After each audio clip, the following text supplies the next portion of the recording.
Disons que moi, je suis contre l'anachronisme dans lequel on vit, qui consiste à partir des normes en vigueur à notre époque, eh bien, de revisiter à rebours toute l'histoire. Alors on a les dix petits nègres aujourd'hui, on a eu il y a quelques mois Autant on emporte le vent qui avait été interdit, qui du coup a été republié mais avec un avertissement, voilà, avec un avertissement. Je pense que ça aurait pu être une solution, c'est-à-dire replacer le livre dans son contexte avec un avertissement décrivant que à l'époque, etc., etc.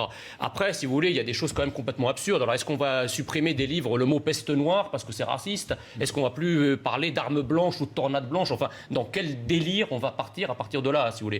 L'histoire est ce qu'elle est. Nous avons des statuts, nous sommes le fruit d'une histoire qui a été discutable à certaines époques, mais je ne vois pas ce que ça rapporte aujourd'hui de refaire le procès de tout un tas d'épisodes ou tout un tas de vocabulaire historique, enfin plutôt de vocabulaire, parce que des épisodes il faut le faire, mais de vocabulaire historique qui effectivement relève de hystérie. C'est une manière idéologique de revisiter l'histoire. Idéologique, et puis surtout c'est une forme, je pense que ce qui véhicule ça, c'est une forme de haine vis-à-vis de ce que nous sommes aujourd'hui, en disant, c'est inconscient, c'est-à-dire, en fait, nous sommes le fruit d'une culture qui a appelé des Noirs les nègres à une certaine époque, nous sommes le fruit d'une culture qui, dans ses films, avait infériorisé une certaine catégorie de population, etc. Donc je pense que la démarche est éminemment une démarche haineuse, et moi je ne suis pas d'accord avec ça. Un dernier mot, c'est que je pense que c'est au-delà du révisionnisme, je pense que c'est une forme de totalitarisme, parce que la dernière fois, moi, que j'ai vu des statues être déboulonnées et fracassées à coups de pilon, c'était en Afghanistan par les talibans. Vous voyez, donc c'est une forme de dictature, de totalitarisme qui veut faire table rase d'un certain nombre d'éléments de notre passé qui est ce qu'il est, mais qu'en tout cas, ça ne va pas faire le procès aujourd'hui. Je comprends votre gêne par rapport à une réalité que non seulement vous avez passé des années à nier, mais qu'en plus de surcroît, votre politique, lorsque vous et vos amis, vous étiez au pouvoir, aviez provoqué, c'est-à-dire le capharnaüm dans lequel la France et les Français se retrouvent aujourd'hui en termes d'insécurité, en termes d'invasion migratoire, etc. Alors évidemment, donc on peut toujours donner des moyens à la police, à la justice et à l'éducation nationale. Je peux considérer que lorsque une jeune femme se fait écraser par une voiture, c'est une incivilité. Effectivement, votre solution, ça sera effectivement de tirer l'oreille à ceux qui ont fait ça en leur disant c'est pas bien. Vous essayez de rester. Donc ça c'est la. Alors, vous essayez de rester dans la solution, elle est très simple. Pas dire ce que je n'ai la pas solution, c'est pas ce que dit Jean Messia. Je peux pas en placer une. Non mais vous arrêtez pas des propos qui sont pas les miens. Vous arrêtez pas de m'interrompre. Ne traitez pas des propos qui sont pas les miens. C'est juste ça. Laissez-moi finir. Je vous ai laissé finir tranquillement. Je vous ai pas interrompu. Bon, la solution, elle est très simple. Elle réside certainement pas dans la prévention et dans toutes ces mièvreries et ces impuissances auxquelles on assiste depuis des années. Maintenant, c'est la fermeté, c'est-à-dire il faut mettre hors d'état de nuire les individus dès qu'ils commettent le moindre crime. Il faut que la police soit autorisée à faire son travail, parce que pour l'instant, elle le fait, mais elle est inhibée par des concepts complètement bizarres d'antiracisme, d'intolérance, etc. À chaque fois qu'elle fait son boulot, il faut donner les moyens, pas seulement matériels, mais comment dirais-je, idéologiques à la police d'agir. La deuxième chose, c'est qu'il faut que la justice fasse aussi son travail. Il faut mettre dans les prisons les gens qui n'ont rien à faire dehors. Quand un maire, encore une fois, se fait agresser, et je crois sur 250, un peu plus de 250 maires qui se sont fait agresser ces dernières années, pas une personne, pas un des agresseurs n'a été mis en prison, ça pose problème. L'ensauvagement s'explique par l'impunité. Il faut agir fermement. On attend par exemple de M. Dupond-Moretti. Je termine juste. M. Dupond-Moretti, la politique pénale, c'est quoi? Qu'est-ce qu'il prévoit, M. Dupond-Moretti? Il faut une politique pénale ferme, avec des peines fermes et une application des peines tout aussi fermes. Voilà ce qu'il faut faire. On disait tout à l'heure, je pense que le féminisme des années 60 et 70, c'était un féminisme universaliste, c'est-à-dire qui concernait tous les hommes et toutes les femmes, surtout par rapport à tous les hommes. Je crains que le néo-féminisme se soit en fait rabougri effectivement sur certains combats minoritaires ou identitaires.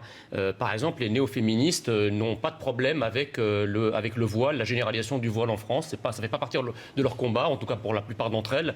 Ne parlent pas non plus des agressions sexuelles ou des violences faites aux femmes lorsqu'elles viennent de personnes issues de la diversité, voire des migrants illégaux sur notre territoire. Je vous rappelle quand même cette déclaration hallucinante d'une néo-féministe, je crois que c'était Caroline Dehaze, qui, lorsqu'on lui disait qu'à la porte de la chapelle, les femmes étaient systématiquement agressées, harcelées, etc., elle pointait la largeur des trottoirs. Donc c'est vous dire à quel point le néo-féminisme, finalement, souffre de dissonance cognitive par rapport à la réalité. Et donc ça, c'est effectivement à dénoncer. Il faut que le féminisme reste universaliste et ne pas faire deux poids, deux mesures en fonction des origines, parce que pour le coup, il verse dans ce qu'il qu'il dénonce, c'est-à-dire dans une sorte de néo-racisme.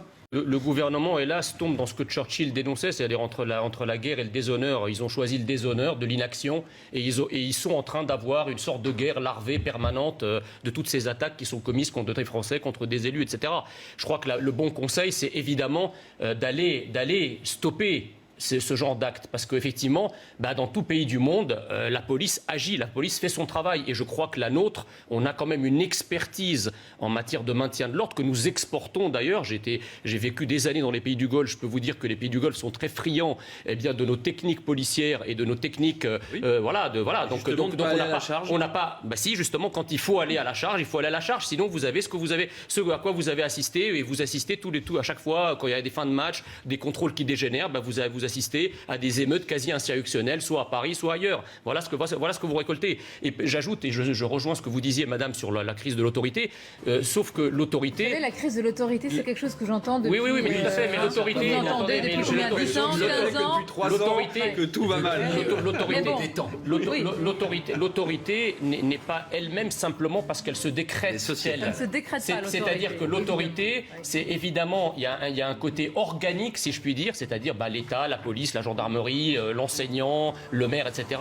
Mais il y a aussi un volet fonctionnel, c'est-à-dire que fait l'autorité pour être respectée et pour être reconnue comme telle. Et c'est là que le bas blesse. Parce qu'en réalité, nos autorités, de manière générale, elles continuent d'exister. Elles sont incarnées par des gens. Mais elles ne sont plus respectées. Mais le problème, c'est elles sont déboulonnées. Voilà, la politique qui va avec est totalement décrédibilisée. Quel sursaut ? C'est très intéressant ce que vous disiez, madame. Je suis en partie d'accord avec ça.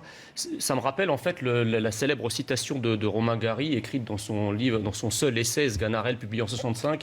Le nationalisme, c'est la haine des autres, et le patriotisme, c'est l'amour de soi. En fait, le féminisme est au néo-féminisme exactement ce que le nationalisme est au patriotisme. C'est-à-dire que le féminisme, anciennement, était un amour des femmes. Un amour des femmes dans leur liberté et dans leur indépendance, dans leur autonomie. C'est ce qui a donné le droit à l'avortement, ce qui a donné le droit pour une femme d'ouvrir un compte bancaire sans l'autorisation de son mari, le droit de vote, etc. Donc le féminisme a permis effectivement des évolutions sociétales majeures pour les femmes. Je crains que le néo-féminisme soit plus animé par la haine des hommes que par l'amour des femmes. Et on le voit dans certaines déclarations que vous avez citées. J'en veux pour preuve de ce néo-féminisme, je crois, l'affaire du jeune Augustin qui vient de se passer il y a quelques jours, là, où cette personne, ce jeune, qui est intervenu en faveur de ces jeunes filles qui étaient harcelées.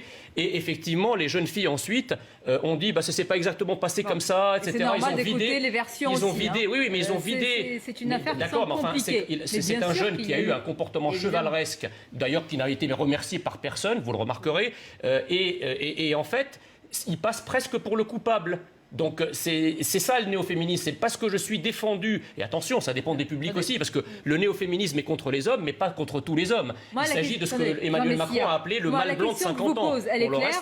Ce que vous disiez, Madame Mabrouk, sur effectivement le désarmement moral, il n'est pas généralisé.